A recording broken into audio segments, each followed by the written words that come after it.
నాన్నగారి లెగసీని మీరు కంటిన్యూ చేస్తున్నారు, ఒక రకంగా చెప్పాలండి. అవును. ఒక దండ ఇచ్చి ఎన్టీ రామారావు గారికి ఏమని చెప్తే నేను వేశాను, ఎంచుకొని మళ్ళీ తిరిగి అదే దండ నాకేశారు. ఇంకా ఇంట్లో అందరు కూడా నీకు ఎన్టీ రామారావు గారికి పెళ్ళి అయిపోయింది అని. ప్రస్తుతం మనతో పాటు ఉన్నారు వరంగల్ పార్లమెంటు స్థానం నుంచి కాంగ్రెస్ పార్టీ తరఫున పోటీ చేస్తున్నటువంటి డాక్టర్ కడియం కావ్య గారు. ఒక్కసారి ఆమెతో మాట్లాడదాం. నమస్తే అండి కావ్య గారు. నమస్తే అండి. ఎలా ఉన్నారు? ఫైన్ అండి, మీరు ఎలా ఉన్నారు? Fine, thank you.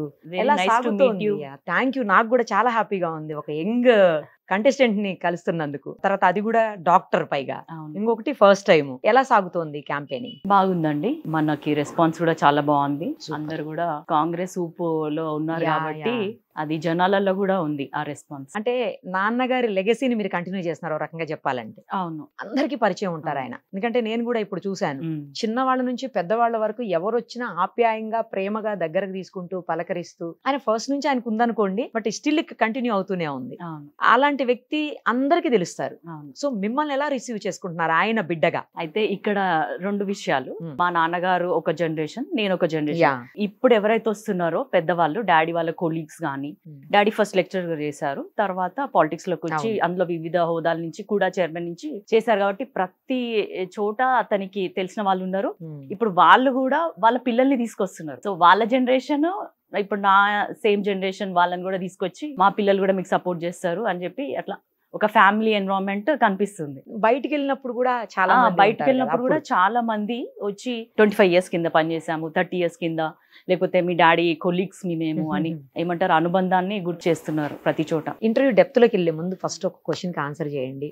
మీకు బీఆర్ఎస్ నుంచి టికెట్ వచ్చింది, అన్ని అయిపోయి మీరు ఇంకా త్వరలోనే నామినేషన్ వేస్తారు అనుకుంటున్న సందర్భంలో అందరూ సడన్ గా మీరు అనూహ్యమైన నిర్ణయం తీసుకున్నారు, కాంగ్రెస్ పార్టీలోకి మారిపోయి కాంగ్రెస్ నుంచి కంటెస్ట్ చేస్తున్నారు.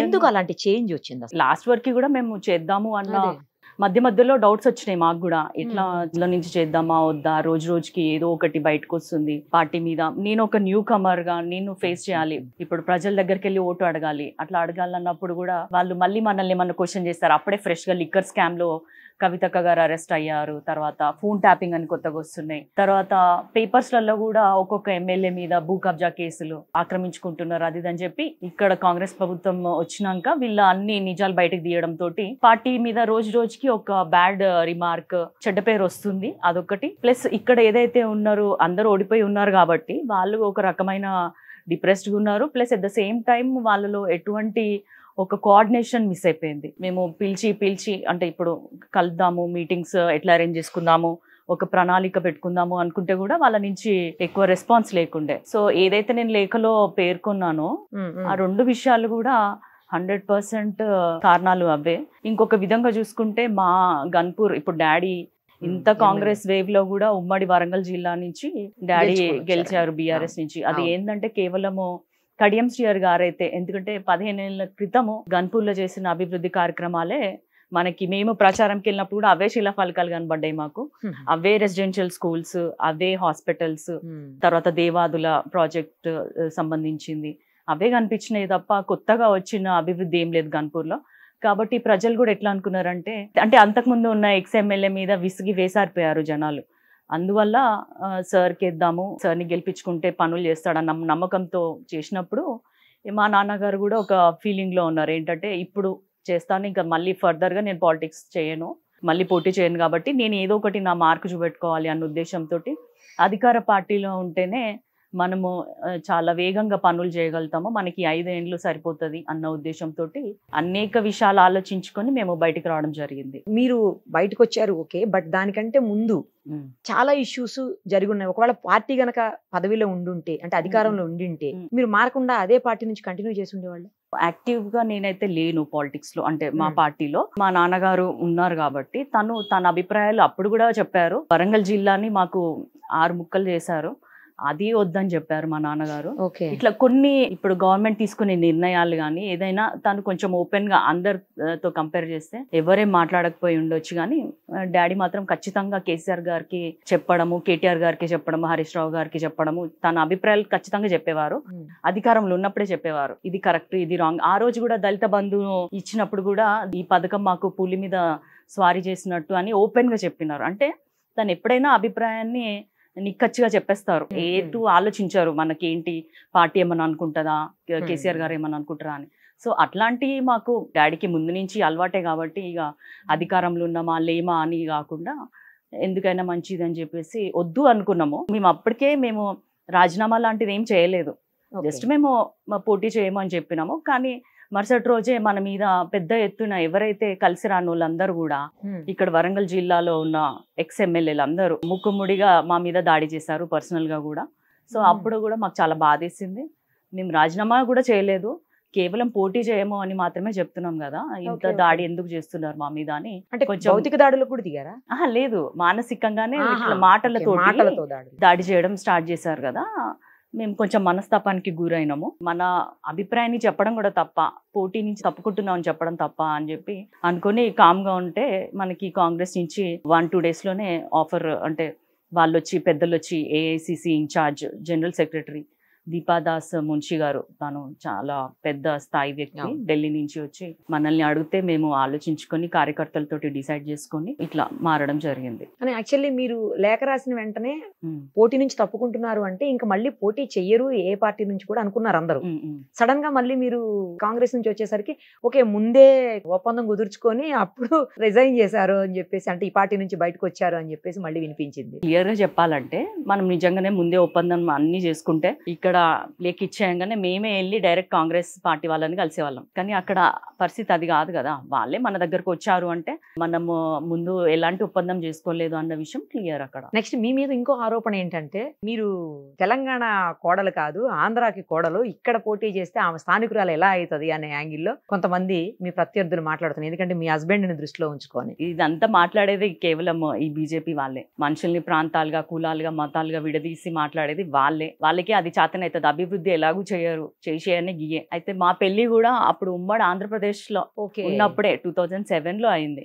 సో అప్పుడు తెలంగాణ, ఆంధ్ర ఇవన్నీ ఏం లేవు కాబట్టి అలా గడిచిపోయింది. ఇప్పుడు పాయింట్ ఎవరైతే మాట్లాడుతున్నారో వాళ్ళకు కూడా వాళ్ళ భార్య గాని ఇంకెవరో ఆంధ్ర నుంచి వచ్చిన వాళ్ళే ఉన్నారు, కానీ ఆరోపించడం మాత్రం మన మీద ఆరోపిస్తున్నారు అట్లా. సో అది పెద్ద విషయం కాదు. ఎవరు ఎక్కడి నుంచి అయినా పోటీ చేయొచ్చు, ఎవరు ఎక్కడి నుంచి అయినా ఉండొచ్చు. అందులో వరంగల్ కి, ఓరుగల్లుకి ఒక చరిత్ర ఉంది, ఆడబిడ్డలు పరిపాలించిన చరిత్ర. రాణి రుద్రమదేవి గాని, సమ్మక్క సారక్క గాని ఇట్లాంటి వాళ్ళందరూ కూడా ఓరుగల్లు ఆడబిడ్డలే గాని వేరే చోట కోడలుగా ఉన్న అది ఉంది కాబట్టి ఆల్రెడీ ఇక్కడ ఆ చరిత్ర కొనసాగుతుంది. ఇప్పుడు నా నుంచి కూడా అది కొనసాగుతుంది ఖచ్చితంగా. కావ్య గారు, అసలు మీరు ఆంధ్ర అబ్బాయిని ఎలా పెళ్లి చేసుకున్నారు అది చెప్పండి ఒకసారి. ఇక్కడ డాడీ మినిస్టర్ అయినాక మేము హైదరాబాద్ కి షిఫ్ట్ అవడం జరిగింది 8th క్లాస్ లో. సో అప్పుడు మనకి స్కూల్లో కూడా ఎక్స్ట్రా కరికులర్ యాక్టివిటీస్ లో సింగింగ్, డాన్సింగ్, సోషల్ సర్వీస్ ఇట్లా 3-4 సబ్జెక్ట్స్ ఉంటే నేను సోషల్ సర్వీస్ ఎంచుకున్నాను. అప్పుడే ఆర్ఫనేజెస్ కి వెళ్ళడము, వాళ్ళ స్టోరీస్ వినడము, ఓల్డ్ ఏజ్ హోమ్స్ కి వెళ్ళడము. అప్పుడే ఆ ఏజ్ లోనే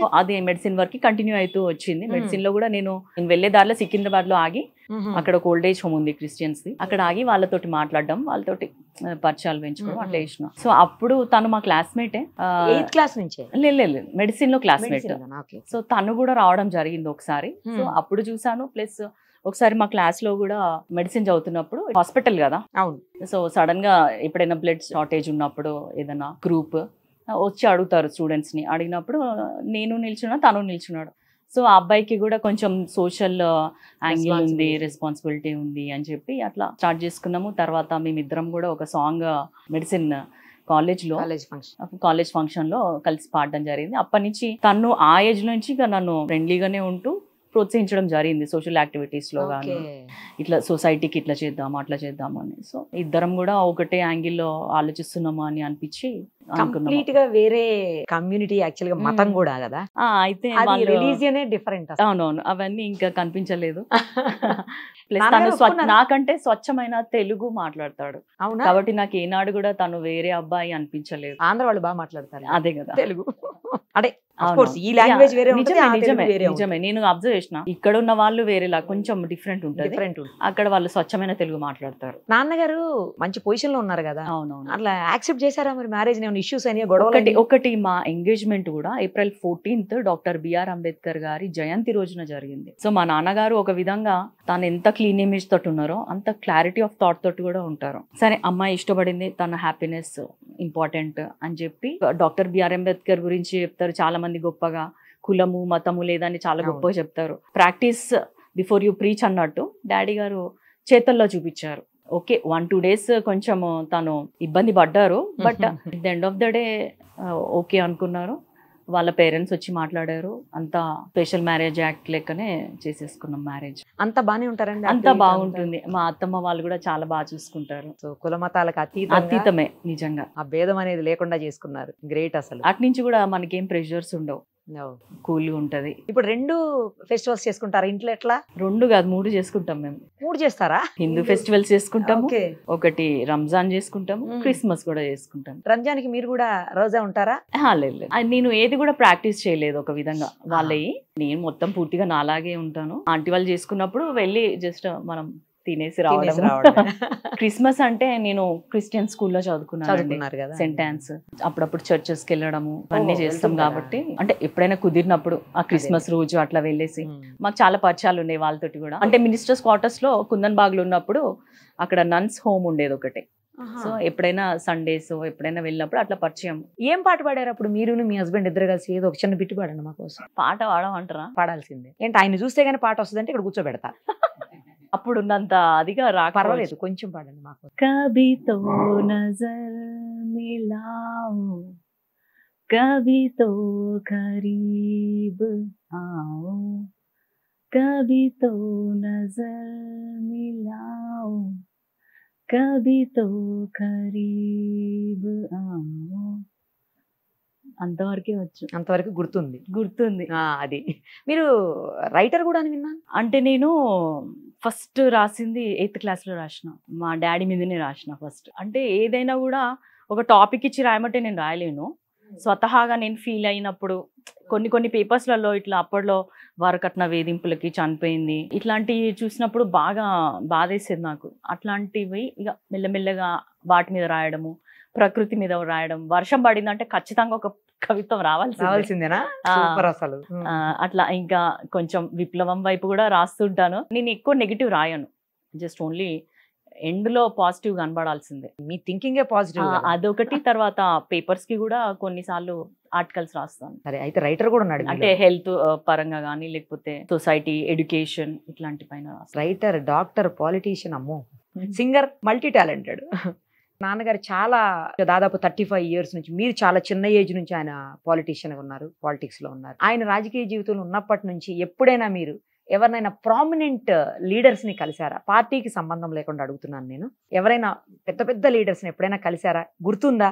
వాళ్ళతో ఏం మాట్లాడారో చెప్పండి. ఎవరైనా కలిస్తే. నాకు అప్పుడు జస్ట్ 5 years 6 years ఉంటాయి. వరంగల్లో భారీ బహిరంగ సభ ఒకటి ఏర్పాటు చేశారు అప్పుడు ఎన్టీ రామారావు గారు, సీనియర్ ఎన్టీ రామారావు గారు. అయితే మా నాన్నగారు ఏంటంటే మమ్మల్ని ఎక్కడికి తీసుకెళ్లేటోళ్ళు కాదు. సో మేము అలా ఏదో దొంగచాటుగా వెళ్ళి అక్కడ కూర్చోవడం అలా చేస్తే సడన్ గా నన్ను గ్రూప్ లో చూసారు. అంతకుముందు నాయకులు డాడీ తోటి తిరిగిన వాళ్ళు చూస్తారు కదా, అరే కడియం స్టేర్ బిడ్డ అని చెప్పి పైకి తీసుకెళ్లి ఒక దండ ఇచ్చి ఎన్టీ రామారావు గారికి ఏమని చెప్తే నేను వేశాను. ఆయన అడిగారు ఎవరు అంటే శ్రీహరి గారు అమ్మాయి అంటే వేస్తే వేయించుకొని మళ్ళీ తిరిగి అదే దండ నాకేశారు. అయితే ఇంటికి రాగానే ఇంకా ఇంట్లో అందరు కూడా నీకు ఎన్టీ రామారావు గారికి పెళ్లి అయిపోయింది అని నన్ను బాగా ఏడిపించారు. సో ఫస్ట్ నా లైఫ్ లో ఒక పెద్ద రాజకీయవేత్త గాని, ఒక పెద్ద మానవతావాది అనొచ్చు ఆయనని. ఆయననే మహానుభావుడు, చాలా గొప్ప వ్యక్తి. ఆయనని కలిసి అదృష్టం నాకు కలిగింది. అసలు ఇంకెవరన్నా కలిసారా తర్వాత ఇక మామూలు మిగతా వాళ్ళందరినీ కలిసాను. ఎప్పుడు కూడా నాకు అది చిన్న ఏజ్ కదా, 8th class 9th class అంటే ఏ మినిస్టర్లు వచ్చినా ఎమ్మెల్యేలు వచ్చినా కూడా మన ఫ్యామిలీ మెంబర్సే అన్న ఫీలింగ్ లో పెరిగిన నేను. మీకు బాగా ఇష్టమైన సీఎం ఎవరు? అంటే చాలా డిసిప్లిన్డ్ గా అయితే చంద్రబాబు నాయుడు గారు ఉంటారు. ఒక్కోసారి కంపేర్ చేసుకుంటే అనిపిస్తుంది. తర్వాత నిన్న మాత్రం నాకు సీఎం రేవంత్ రెడ్డి గారు డాడీకి అడుగు అడుగున ఇచ్చే ఒక మర్యాద, ఒక సీఎం స్థాయిలో ఉండి కూడా ఒక సీనియర్ నేతని ఇంత బాగా రిసీవ్ చేసుకోవడము, నాకు రేవంత్ రెడ్డి గారు బాగా నచ్చుతున్నారు. ఇప్పుడు నిన్నటి స్పీచ్ అయితే అసలు హైలైట్. మీరు ఓపెన్ గా కూడా మండే సూర్యుడు అంటూ మొదలు పెట్టారు. నిజమే అది. మరి ఆయన అంత కసిగా అంత పులిలాగా మాట్లాడుతున్నారు ఎక్కడ పోయినా. అంత స్థాయిలో ఉండి కూడా కడియం శ్రేయర్ గారిని నేను తీసుకొచ్చాను, వాళ్ళు మమ్మల్ని అప్రోచ్ అవ్వలేదు అని ఏదైతే ఇంత మంది 1,00,000 మంది సాక్షిగా అందరి ముందు మాట్లాడడం ఒక సీఎం స్థాయిలో ఉండి అంటే చాలా గొప్ప విషయం అది. సో అట్లా వాళ్ళు చాలా న్యాచురల్ గా ప్రేమని పంచడం కానీ, వాళ్ళ అభిప్రాయాలు చెప్పడం కానీ ఒక నేతలో ఉన్నప్పుడు వాళ్ళు మనకు తప్పకుండా ఆరాధ్యులైతారు. డాక్టర్ గా మీకు ఇప్పటికే చాలా ఎక్స్పీరియన్స్ ఉంది, చాలా మందికి సర్వీస్ చేశారు కడియం ఫౌండేషన్ ద్వారా. అలాగే నాన్నగారు చెప్పినా కూడా ఏ పని మీరు కాదనకుండా, ఇందాక నేను చూస్తున్నాను ఎవరో ఒక వ్యక్తిని పరిచయం చేస్తుంటే నేను వాళ్ళ ఏరియాలో క్యాంప్ చేశాను, మెడికల్ క్యాంప్ అని చెప్తున్నారు మీరు. సో అలా చాలా కార్యక్రమాలు మీరు చేపట్టున్నారు. బట్ రాజకీయాలకు మాత్రం మీరు కొత్త, రాజకీయాల్లో ఏ మాత్రం ఎక్స్పీరియన్స్ లేదు. నాన్నగారిని చూసి ఉండొచ్చు కానీ మీకైతే పర్సనల్ గా లేదు. మీ ఎదురుగుండా ఉన్నటువంటి ప్రత్యర్థులందరూ కూడా బలమైన వాళ్ళు రాజకీయంగా, ఫైనాన్షియల్ గా కూడా ఒక రకంగా చెప్పాలంటే. సో ఎలా ఎదుర్కోబోతున్నారు, మీ ముందు ఎలాంటి వ్యూహం ఉంది? డాడీని చూసినప్పుడు తన ప్రిన్సిపల్స్ ఏవైతున్నాయో అవే మనల్ని ఇంత దూరం తీసుకొచ్చినాయి. ఒకటి నీతి నిజాయితీగా ప్రజలకు అందుబాటులో ఉండడము, నిక్కచ్చిగా ఉండడం. కొందరు ఏం చేస్తారంటే చేసి పెడతాం అని ప్రజల్ని వెంట తిప్పుకొని తర్వాత చేయలేము, వాళ్ళ టైం వేస్ట్ మన టైం వేస్ట్ కదా. ఇట్లాంటివన్నీ కాకుండా కూడా ఒక క్లారిటీ తోటి తను పాలిటిక్స్ చేశారు. సో ఆ విధంగా అట్లాంటి క్వాలిటీస్ అయితే నేను డెవలప్ చేసుకున్నాను, అదే ఫాలో అవుతాను. ఎందుకంటే నాన్నగారు అంటే కూడా చాలా భయం, భక్తి. ఆయన చెప్పిన మాటనే మేము ఫాలో అవ్వడము చిన్నప్పటి నుంచి అంతే, నాతో పాటు మా చెల్లెళ్ళైనా కూడా. సో ఆ విధంగా ఆయనను చూసి నేర్చుకున్నాను. ఒక విధంగా నేను ప్రత్యక్ష రాజకీయాలు లేకపోవచ్చు కానీ రాజకీయాల్లో జరిగిన ఎదురు దెబ్బలు మా నాన్నగారు ఏదైతే ఫేస్ చేశారో, ఓడిపోయిన టైంలో ఎట్లుంటారు జనాలు, మనం గెలిచినప్పుడు ఎలా ఉంటారు, ఇట్లాంటివన్నీ నేను దగ్గర నుంచి చూశాను. నేను పుస్తకాలు కొంచెం ఎక్కువనే చదువుతాను, మనము అనుభవించాల్సిన అవసరం లేదు, చూసి నేర్చుకోవడం కూడా జరుగుతుంది కాబట్టి అది డాడీ దగ్గర చూసి నేర్చుకున్నాను నేను. సో ప్రత్యర్థులను ధీటుగా ఎదుర్కోగలంటారు. ఒక విషయం ఏంటంటే, ఒక ప్లస్ పాయింట్, నేను ఏది కూడా పర్సనల్ గా తీసుకోను. ఇప్పుడు మన మీద పార్టీ మారిన వెంటనే కూడా చాలా మంది మనల్ని బాగా ట్రోల్ చేశారు, అది నేను అస్సలే పట్టించుకోలేదు, ఏ ఒక్క రోజు కూడా బాధపడలేదు నేను. అదే బలం అసలు. అదే ఇక్కడ ప్రధానంగా అంటే మీరు ఎంపీ అయిన తర్వాత గతంలో ఉన్న ఎంపీ ఏం చేశారు ఏంటి అని అందరం చూసాము. సో మీరు ఏ సమస్యల్ని అడ్రస్ చేయబోతున్నారు ఇమ్మీడియట్ గా, మీరు వేటిని ఐడెంటిఫై చేశారు అసలు? ఫస్ట్ ఇప్పుడు డాడీని చూసుకుంటే, ఏదో మనం రాజకీయాల్లోకి వచ్చామా, పదవులు అడ్డు పెట్టుకొని అక్కడ భూములు ఆక్రమించుకున్నామా, వీళ్ళని బెదిరించామా, ఈ రౌడీజం చేసామా, గ్రూపులు చేసామా, ఇవన్నీ కాదు.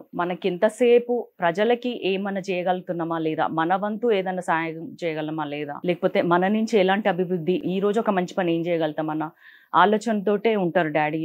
నేను కూడా అదే విధంగా డాక్టర్గా ఉన్నా కూడా మనం ఈ రోజు ఎవరినైనా ఎడ్యుకేట్ చేసినామా హెల్త్ విషయంలో, ఎవరినైనా కొంచెం దగ్గర తీసుకొని వాళ్ళకి పేద బాలికలు మెడిసిన్లో కానీ ఇంజనీరింగ్లో కానీ సీట్లు తెచ్చుకున్నా కూడా ఫీజు కట్టలేని పరిస్థితిలో ఉన్న వాళ్ళని కూడా మనల్ని అప్రోచ్ అయితే వాళ్ళకి ఫీజులు కట్టి చదివించడం. ఎందుకంటే చదువుతోటే జీవితాలు బాగుపడతాయి అన్నట్టు మేము నమ్ముతాము. కాబట్టి ఆ ఉద్దేశంతో మేము పని చేయడానికి వచ్చినాం కానీ పదవులు అనుభవించడానికి రావట్లేదు. కాబట్టి ఒక ఎంపీగా నాకు కూడా చాలా అవగాహన ఉంది. వరంగల్ అంటే చాలా ప్రేమ నాకు ఫస్ట్. కాబట్టి నా వల్ల వరంగల్కి ఎంతో కొంత మంచి జరగాలి తప్ప నేను ఊరికే స్తబ్దుగా ఉండడం నాకు ఇష్టం లేదు. ఏ సమస్యలు ప్రధానంగా మీరు ఐడెంటిఫై చేశారు? ఎందుకంటే మీరు ఉన్నత విద్యావంతురాలు కూడా కదా, అవతల నాన్నగారికి ఎలాగూ రాజకీయ అనుభవం. ఈ రెండిటి దృష్ట్యా మీరు ఎలాంటి సమస్యలను ఇక్కడ అసలు ఐడెంటిఫై చేశారు? ఇన్నేళ్లలో ఏ ప్రాబ్లమ్స్ అట్లానే ఉండిపోయాయి సాల్వ్ అవ్వకుండా? ఒకటి, హైదరాబాద్ తర్వాత వరంగలే రెండో రాజధాని అని చెప్పుకోవచ్చు. అన్ని విధాలుగా ఇక్కడ మనకి నీటి వనరులు ఉన్నాయి, బొగ్గు గనులు ఉన్నాయి, ఐటీ కూడా అన్ని ఇండస్ట్రియల్ ఒక కారిడార్ డెవలప్ చేసుకోవచ్చు. ఐటీ కూడా ఇక్కడ ఉంది, కొన్ని కంపెనీస్ ఉన్నాయి ఇక్కడ. తర్వాత ఎడ్యుకేషనల్ హబ్ ఇది, ఎందుకంటే మనకు ఒక కేయూ యూనివర్సిటీ ఉంది, కాకతీయ యూనివర్సిటీ ఉంది, మెడికల్ కాలేజ్ ఉంది, ఇప్పుడు ఎన్ఐటి ఉంది. అట్లాగే మనము ఇక్కడ తెలంగాణకు రావాల్సిన ఐఐఎం కూడా ఇక్కడ తెప్పిద్దామన్న ఆలోచన నాకుంది వరంగల్ జిల్లాకి. ఇంకొకటి, మనకి ఉత్తర దక్షిణ భారతదేశాన్ని కలిపే ఒక కూడలి లాంటిది మన కాజ్పేట్ రైల్వే జంక్షన్, చాలా పెద్దది. సో భారతదేశంలోనే దాన్ని డివిజన్ గా డెవలప్ చేసుకుంటే ఎక్కడైతే ట్రాన్స్పోర్ట్ ఎక్కువ ఉంటుందో అభివృద్ధి కూడా చాలా వేగంగా సాగుతుంది అనేది మన అందరికి తెలుసు. సో దాన్ని డివిజన్ గా చేయడము, ఒకటి మామ్నూర్ ఎయిర్పోర్ట్ ని డెవలప్ చేయడము, ఇంకా ఓఆర్ఆర్ చేయడము. ఇక్కడ నేను కడియం ఫౌండేషన్ లో నుంచి ఎక్కువ గవర్నమెంట్ స్కూల్స్ కి వెళ్ళడం జరిగింది. అక్కడ పిల్లల్ని పలకరించడం, వాళ్ళకి మెన్స్ట్రల్ హైజీన్ మీద అవేర్నెస్ తేవడము, అక్కడ వాళ్ళ టాయిలెట్స్ ఎట్లున్నాయి, బిల్డింగ్ ఎట్లుంది, ఇన్ఫ్రాస్ట్రక్చర్ ఎట్లుంది అని గవర్నమెంట్ స్కూల్స్ మీద ఐడియా ఉంది. అట్ ద సేమ్ టైం నేను గవర్నమెంట్ డాక్టర్గా 6 ఏళ్ళు సర్వీస్ చేశాను కాబట్టి ఒక గవర్నమెంట్ హాస్పిటల్లో ఎలాంటి సౌకర్యాలు ఉన్నాయి, ఏ మేరకు మనం దాన్ని డెవలప్ చేయగలము, చాలా చేయొచ్చు. మనం నెంబర్ పెంచాల్సిన అవసరం లేదు హాస్పిటల్స్ కి, ఉన్న దాంట్లో క్వాలిటీ మెయింటైన్ చేసుకుంటే సరిపోతుంది. ఏమైతే పేరుకి హాస్పిటల్ ఉంటుంది కానీ అక్కడ ఏ సౌకర్యాలు ఉండక మళ్ళీ హయ్యర్ సెంటర్స్ కి రిఫర్ చేయాల్సిన పరిస్థితి ఉంటుంది. కాబట్టి ఈ రెండింటిపైన నాకు పూర్తి అవగాహన ఉంది. అదొకటి. ఇంకా మనం ఎట్లాగో మహిళల కోసం చాలా చేసినాం, గర్భిణీ స్త్రీలకి రక్తహీనత రాకుండా వాళ్ళు ఎలాంటి జాగ్రత్తలు తీసుకోవచ్చు అని అప్పుడు న్యూట్రిషన్ కిట్ కూడా ఇవ్వడం జరిగింది మనం మన సైడ్ నుంచి, బెల్లం పల్లి పట్టీలు ఇట్లాంటి. సో అనేక వాటిపైన ఐడియా ఉంది. ఇంకొకటి మన విభజన చట్టం ఒకటి ఉంది మన తెలంగాణ సపరేట్ అయినప్పుడు, అందులో రైల్వే కోచ్ ఫ్యాక్టరీ ఒకటి అదే పెండింగ్ ఉంది. తర్వాత ఇప్పుడు మన లెదర్ పార్క్ ఒకటి డెవలప్ చేసుకున్నా, టెక్స్టైల్ పార్క్ డెవలప్ చేసుకున్నా, ఇక్కడ యువతకి గానీ మహిళలకు గానీ ఉపాధి కలిగించే విషయంగా చాలా ఉన్నాయి ఇక్కడ చేసుకోవాల్సినవి, పెండింగ్ లో ఉన్నాయి అన్ని. ఏంటంటే మన దురదృష్టము, కేంద్రంలో బీజేపీ 10 ఏళ్ల నుంచి అధికారంలో ఉన్నా కూడా ఒక్క పని మన దక్షిణాది రాష్ట్రాలకి, తెలంగాణకి గానీ వరంగల్కి గానీ చేసింది ఏమీ లేదు. ఒక్క విద్యా సంస్థను కూడా తేలేదు. అసలు ఇక్కడ ఇచ్చిన నిధులు కానీ, ప్రాజెక్ట్స్ కానీ, లేకపోతే ఇండస్ట్రీస్ కానీ జీరో. కాబట్టి ఇక్కడున్న పెండింగ్ ఇష్యూస్ని ఫస్ట్ సాల్వ్ చేసుకోవడము, తర్వాత నెక్స్ట్ ఇంకేమైనా చేయగలుగుతామా, ఎమ్మెల్యేలకి కావాల్సిన అవసరాలు ఉంటాయి కదా నియోజకవర్గాల స్థాయిగా, అప్పుడు వాటిని డెవలప్ చేసుకోవడం చేస్తాను. మొత్తం 7 నియోజకవర్గాల పరిధిలో ఉన్నటువంటి ఎమ్మెల్యేల నుంచి కూడా సహకారం ఉందా? చాలా బాగుందండి. అందరు కూడా ఒక చెల్లె లెక్క, బిడ్డ లెక్క ట్రీట్ చేస్తున్నారు. ఎక్కడ పోయినా కూడా జాగ్రత్తగా చూసుకుంటున్నారు. మీటింగ్స్ లలో వాళ్ళు కూడా చాలా పట్టుదలతో ఉన్నారు. ఎందుకంటే వాళ్ళు మొన్ననే ఎలక్ట్ అయ్యారు. వాళ్ళకి వచ్చిన మెజార్టీ కంటే డబుల్ మెజార్టీ తెస్తామన్న జోష్లో ఉన్నారు. ఎందుకంటే మాకు సీఎం రేవంత్ రెడ్డి గారు కూడా మీటింగ్ లో చెప్పారు, ఎవరైతే అధిక మెజార్టీ తెస్తారో వాళ్ళకి ఫస్ట్ ప్రయారిటీ ఇచ్చి వాళ్ళకి ఎక్కువ నిధులు ఇస్తానో వాళ్ళ నియోజకవర్గానికి అనేసరికి వీళ్ళందరూ కూడా, వాళ్ళకి చాలా పెండింగ్ ఉన్నాయి కదా. అంతకుముందు ప్రభుత్వంలో మన ముఖ్యమంత్రి గారు ఎక్కువ అందుబాటులో లేకపోవడం వలన ఎక్కువ పనులు జరగలేదు. ఇక్కడ వరంగల్లో అయితే ఇంకొక మెయిన్ సమస్య అండర్ గ్రౌండ్ డ్రైనేజ్ సిస్టమ్ అండి, అది కూడా చెయ్యాలి. సో అవన్నీ కూడా నిన్న మీటింగ్ లో సీఎం గారు ప్రామిస్ చేశారు, ఖచ్చితంగా ఇవన్నీ నేను చేసి పెడతానని. కాబట్టి ఆ విధంగా వీళ్ళందరూ కూడా మనతోటి చాలా బాగున్నారు, జోష్గా పనిచేస్తున్నారు. యాక్చువల్లీ మీరు డాక్టర్ గా చాలా, అంటే ఎక్కడన్నా మనం చూస్తుంటాం డాక్టర్స్ అంటే చాలా సాఫ్ట్ నేచర్ ఉంటుంది. అఫ్ కోర్స్ ప్రజలతో మమేకం అవుతారు కానీ బట్ సాఫ్ట్ గా ఉంటారు ఎక్కడ కూడా. పాలిటిక్స్ దానికి చాలా భిన్నంగా ఉంటాయి. చాలా అగ్రెసివ్ గా ఎదుటి వాళ్ళ మీద దాడులు చేస్తూ, భౌతికంగా కాదు మానసికంగా మాటలతోటి, తర్వాత ఇష్టానికి మాట్లాడుతూ చాలా ఘోరమైనటువంటి సిచ్యుయేషన్స్ చూస్తున్నాం. మరి మీరు ఇవన్నీ ఫేస్ చేయగలరా? రెండు ఉండాలి, సాఫ్ట్నెస్ ఉండాలి, అగ్రెసివ్నెస్ ఉండాలి. సాఫ్ట్నెస్ ఎప్పుడు మనం ప్రజల సమస్యల్ని అర్థం చేసుకునేటప్పుడు ఆ సాఫ్ట్నెస్, ఆ సెన్సిటివిటీ ఉంటేనే మనం వాళ్ళ సమస్యల పైన రియాక్ట్ అయ్యి మనం ఏదో ఒకటి చెయ్యాలి అన్న ఆలోచన మనకు వస్తుంది. At the same time aggressiveness ఎక్కడ ఉండాలి అంటే, ఇక ఇతరులను తిట్టడంలో అగ్రెసివ్నెస్, ఇవన్నీ time waste politics, energy waste politics. అవి వాటి జోలికి నేను వెళ్ళను. ఇట్లాంటి మాటలు ఆల్రెడీ మా నాన్నగారికి ఇప్పుడు 72, ఆ ఏజ్ లో కూడా ఆయనని ఎన్నో మాటలు అంటున్నారు. ఎవరైతే కొన్ని ఓట్లు కూడా తేలేని కొందరు నాయకులు, వాళ్ళ మీదనే ఎన్నో వచ్చినాయి రాష్ట్ర వ్యాప్తంగా. అందరూ చూశారు వాళ్ళ గురించి, వాళ్ళ క్యారెక్టర్ ఎట్లాంటిది, వాళ్ళ పరిస్థితి ఎట్లుంది, వాళ్ళని ఏ పార్టీ దూరం పెట్టింది, అన్నీ తెలిసి కూడా జస్ట్ ఇక మైక్ ముందు పెట్టగానే ఇష్టారాజ్యంగా మాట్లాడుతున్నారు. ఇక వాళ్ళ టైం కూడా దగ్గర పడింది కాబట్టి అట్లా మాట్లాడుతున్నారు. అవన్నీ కూడా మేము పట్టించుకోము. కేవలం మనం ఏదైనా మంచి చేయగలమా లేదా. అగ్రెసివ్నెస్ ఎక్కడ ఉండాలంటే, ఉన్న సమస్యల పైన మనము లోక్సభలో కానీ, అసెంబ్లీలో కానీ, రాష్ట్ర కేంద్ర ప్రభుత్వాల దగ్గర మాట్లాడే దానిలో అగ్రెసివ్నెస్ ఉండాలి.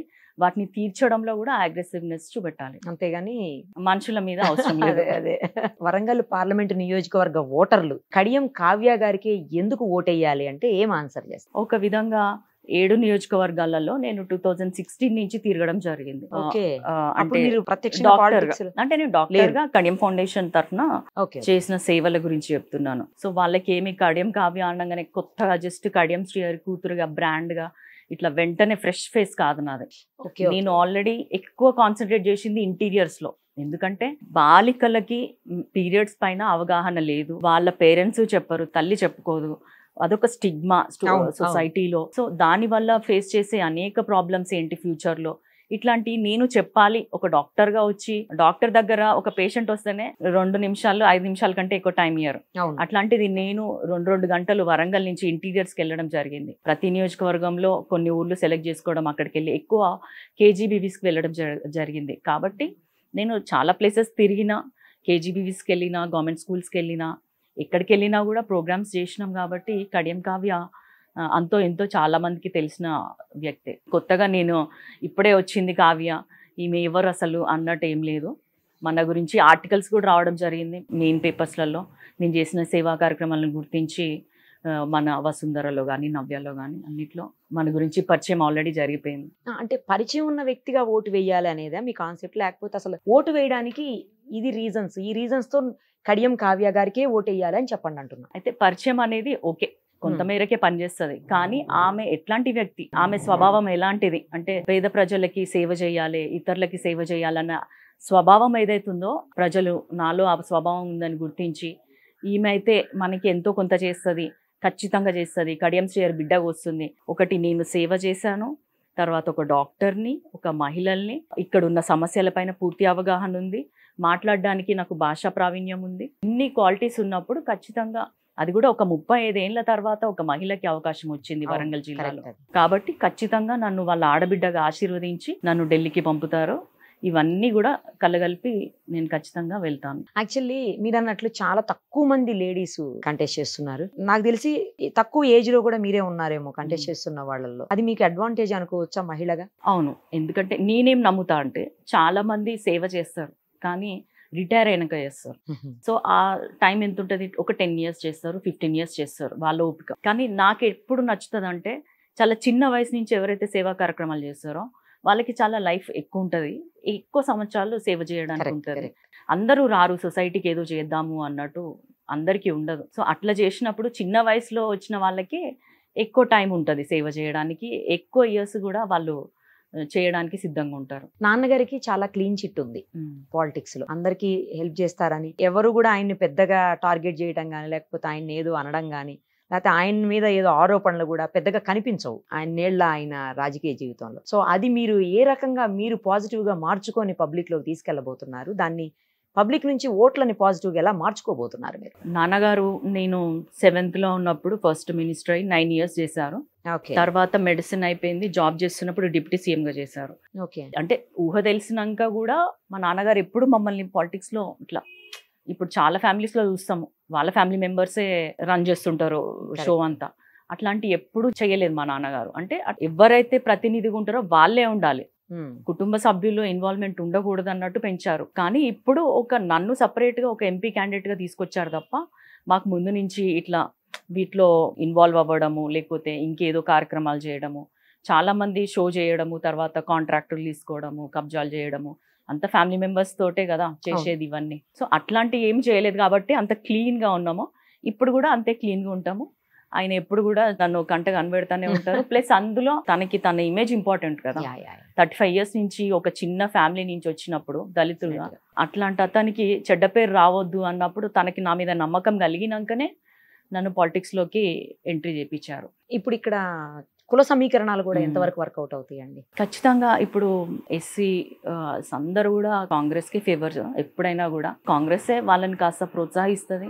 అదొక సెక్యులర్ కంట్రీ అనేది మనం ముందుకు తీసుకొస్తాం. ఇప్పుడు ఏదైతే నరేంద్ర మోడీ గారు మళ్ళీ నాకు 400 seats వస్తాయి, నేను రాజ్యాంగాన్ని మారుస్తా, ఇప్పటికే చూస్తుంటాం దళితుల్ని వేరే రాష్ట్రాలలో ఉత్తరప్రదేశ్, బీహార్ ఇట్లాంటి చోట్లలో చాలా ఘోరమైన స్థితిలో అట్రాసిటీస్ నడుస్తుంటాయి. మన తెలంగాణలో అట్లా ఉండదు ఒకటి, ఎందుకంటే ప్లస్ ఈ కాంగ్రెస్ వల్లనే నేను చిన్నప్పుడు విన్నా 10 ఏళ్ళకి ముందు ఇందిరమ్మ ఇల్లు అనేటోళ్ళు, అట్లాంటివి మళ్ళీ 10 ఏళ్లలో ఎక్కడ కూడా మనకి వీళ్ళకి ఇల్లు అనేది రాలేదు. చాలా డబుల్ బెడ్రూమ్స్ ఇచ్చామని చెప్తున్నారు కదా, కానీ అది ఒకరికి కూడా చూపెట్టలేదు కదా, ఖచ్చితంగా సగం సగం అయినవి చూపించారు. అది కూడా వాళ్ళు ఎన్నైతే ప్రామిస్ చేశారో అందులో సగం కూడా కంప్లీట్ కాలేదు. కానీ ఇందిరమ్మ ఇల్లు ఏదైతే పక్కా ఉన్నాయో అవే ఇప్పటికీ నడుస్తున్నాయి.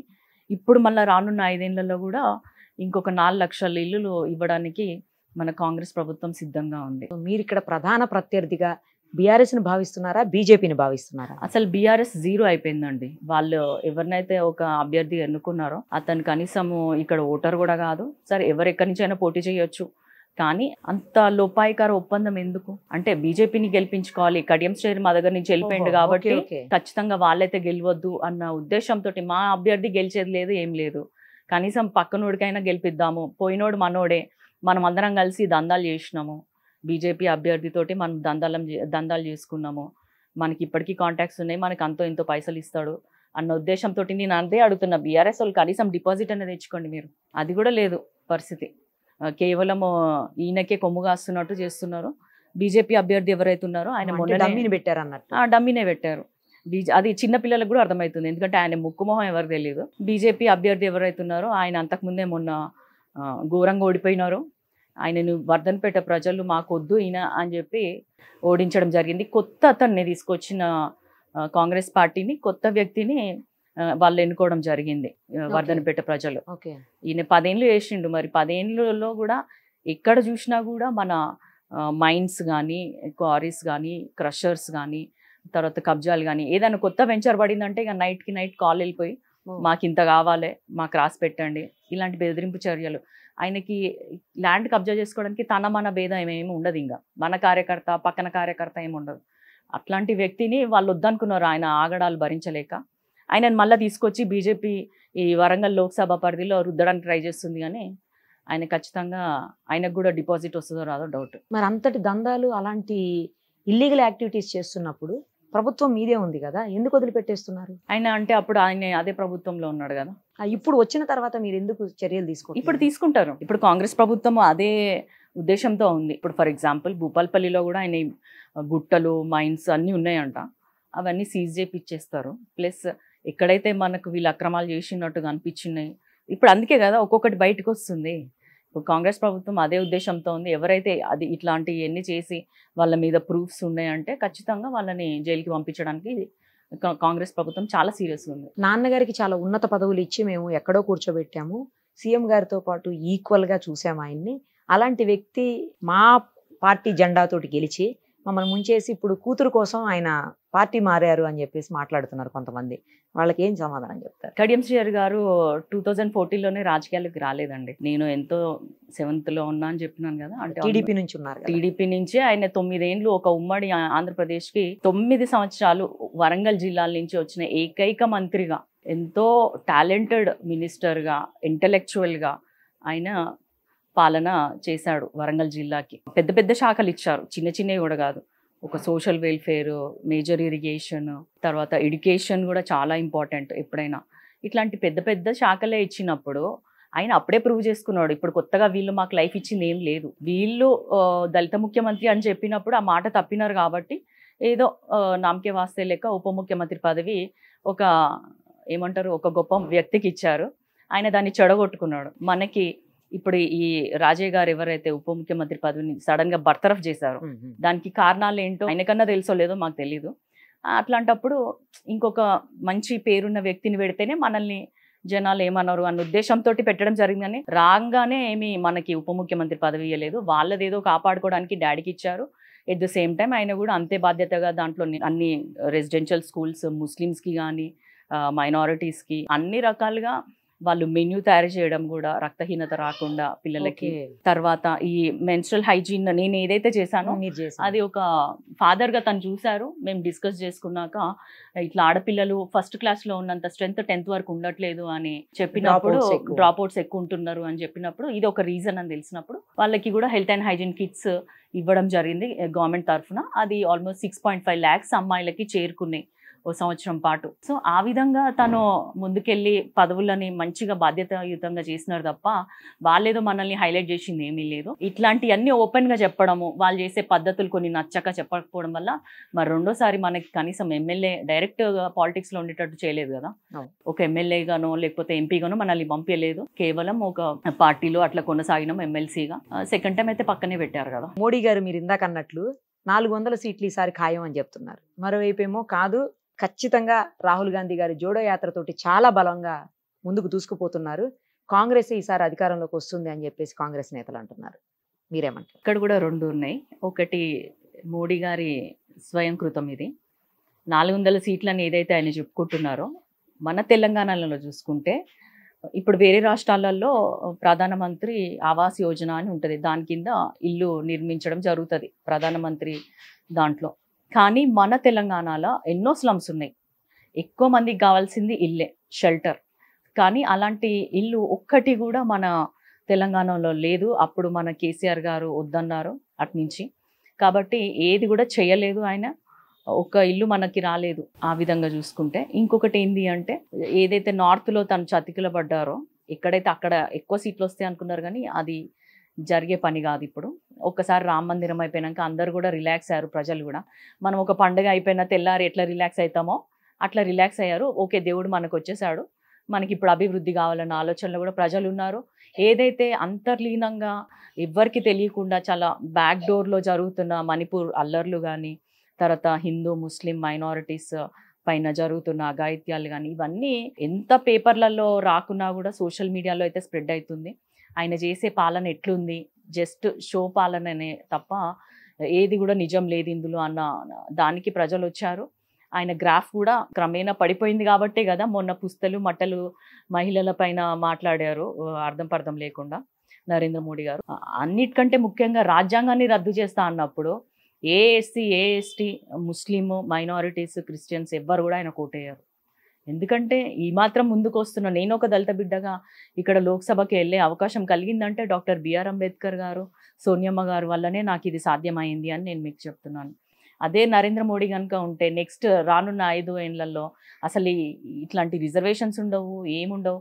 అంటే మళ్ళీ మేము వెనక్కి వెళ్ళిపోవాలా, మళ్ళీ మేము రోడ్లు ఉడ్చుకుంటుండాలా, చెప్పులు కొట్టుకుంటుండాలా, ఇట్లా మా పరిస్థితి చాలా దారుణంగా ఉంటుంది అన్నది ప్రతి ఒక్కరికి అవగాహన ఉంది. కాబట్టి చాలామంది బీజేపీకి ఓటేయొద్దు అని డిసైడ్ అయిపోయారు. ఇంకొక వైపు చూస్తే రాహుల్ గాంధీ గారు భారత్ జోడో యాత్ర కింద చాలా మంచి మెసేజ్ ఇచ్చారు. ఏంటంటే నఫరత్ కే బాజార్ మే మొహబ్బత్ కి ఫుల్ బాటో అని చెప్పేసి, అంటే ఇట్లా విద్వేషం ఉన్న చోట ప్రేమను పంచండి అని. ఇంతకంటే ఒక దేశం ముందుకెళ్ళడానికి కావాల్సిన స్లోగన్ ఒక ప్రధానమంత్రి అభ్యర్థిస్తున్నాడంటే దేశం ఎలా ఉండబోతుంది అన్నదానికి ఇది ఒక చిన్న ఎగ్జాంపుల్. ఇదంతా కూడా ప్రజలు గమనిస్తున్నారు. వాళ్ళు చేసింది నేను అదే చెప్పిన కదా, దక్షిణాది రాష్ట్రాలంటేనే కేంద్రంలో ఉన్న బీజేపీకి చిన్న చూపు. అది తెలంగాణ మీద కూడా చూసాం మనము. వాళ్ళు చేసిన అభివృద్ధి ఒక్క పాయింట్ సడన్గా టక్కుమని ఒక పాయింట్ చెప్పండి మీరు అంటే చెప్పడానికి ఏమీ లేదు. కాబట్టి ఖచ్చితంగా కూడా రాహుల్ గాంధీ మళ్ళీ ప్రధానమంత్రి అవుతారు. ఆయన చేయాల్సినవన్నీ ఆయన చేస్తారు. మాకు 5 న్యాయాల పేరిట మేనిఫెస్టో ఏర్పాటు చేయడం జరిగింది. అందులో ఏ ఒక్క వర్గాన్ని కూడా విస్మరించకుండా మహిళలు, యువకులు, శ్రామికులు, వ్యవసాయం చేసుకునే రైతులు, సమన్యాయం అనేది ఏంటి అంటే ఏదైతే నరేంద్ర మోడీ వద్దంటున్నారో రిజర్వేషన్స్ దాన్నే పట్టుకొని మళ్ళీ జనగణన చేసి దాని ప్రకారం రిజర్వేషన్స్ కల్పిస్తాను నేను, దాని ప్రకారం మన హక్కులు మనకు వచ్చే విధంగా ప్రయత్నిస్తానని రాహుల్ గాంధీ ఇంత క్లారిటీ ఇచ్చినప్పుడు మంచి వైపే ప్రజలు వెళ్తారు. రాముడిని నమ్ముకున్న బీజేపీ రాముడి ఉద్దేశం ఏంది, ధర్మాన్ని కాపాడాలి. సో ఆ ధర్మాన్ని కాపాడే బాధ్యత కాంగ్రెస్ పార్టీ తీసుకుంటుంది. కాబట్టి ఖచ్చితంగా ఇప్పుడు కేంద్రంలో కాంగ్రెసే వస్తుంది, రాహుల్ గాంధీ ప్రధానమంత్రి అవుతారు. ఇక్కడ మన తెలంగాణ రాష్ట్రంలో 17 సీట్లు, ఒక సీట్ ఎలాగ వదిలేస్తాం ఎప్పుడూను. ఇక ఉన్న 16 సీట్లలో డబుల్ డిజిట్ వస్తుంది, మాకు సింగిల్ డిజిట్కే కాంగ్రెస్ ప్రభుత్వం లేదా కాంగ్రెస్ పార్టీ పరిమితం అయిపోతుంది అని చెప్పేసి బీజేపీ వాళ్ళు అంటా ఉన్నారు. ఊహలు వేరు నిజాలు వేరు కదా, వాళ్ళు ఊహల్లో ఉన్నారు కాబట్టి ఊహల్లోనే ఉండనియండి. నిజం ఎప్పుడు జూన్ 4కి బయటకు వస్తుంది, అప్పుడు వాళ్ళు తుండుగుడ్డు వేసుకొని కూర్చుంటారు కాబట్టి సరిపోతుంది. ఒక వైజ్గా చాలా ఇంటలెక్చువల్గా ఎవరికి హామ్ చేయకుండా ఉండే వ్యక్తిలాగా ఉంది మీతో మాట్లాడుతుంటే. చాలా బాగా అనిపిస్తుందండి. ఎందుకంటే ఒక మహిళగా నాకు చాలా హ్యాపీగా ఉంది మీతో మాట్లాడడము. మీ వ్యూస్ని షేర్ చేస్తుంటే కూడా ఇలాంటి వాళ్ళు కదా రావాలి, ఇలాంటి వాళ్ళు కదా చట్టసభల్లో ఉండాలి అనిపిస్తోంది. 100% మీరు గెలిచి చట్టసభల్లో అడుగుపెట్టి ఇక్కడ ఉన్నటువంటి ఏ ప్రాబ్లమ్స్ ఉన్నాయో వాటన్నింటి మీద దృష్టి సారిస్తారని, ఇప్పుడు ఏ కమిట్మెంట్తో అయితే ఉన్నారో అదే కమిట్మెంట్ని టిల్ ఎండ్ కంటిన్యూ చేయాలని, చేస్తారని ఆశిస్తూ ఇక్కడ వాళ్ళంతా మీకు సపోర్ట్ చేయాలని ఖచ్చితంగా కోరుకుంటూ all the very best. Thank you so much. Thank you అండి.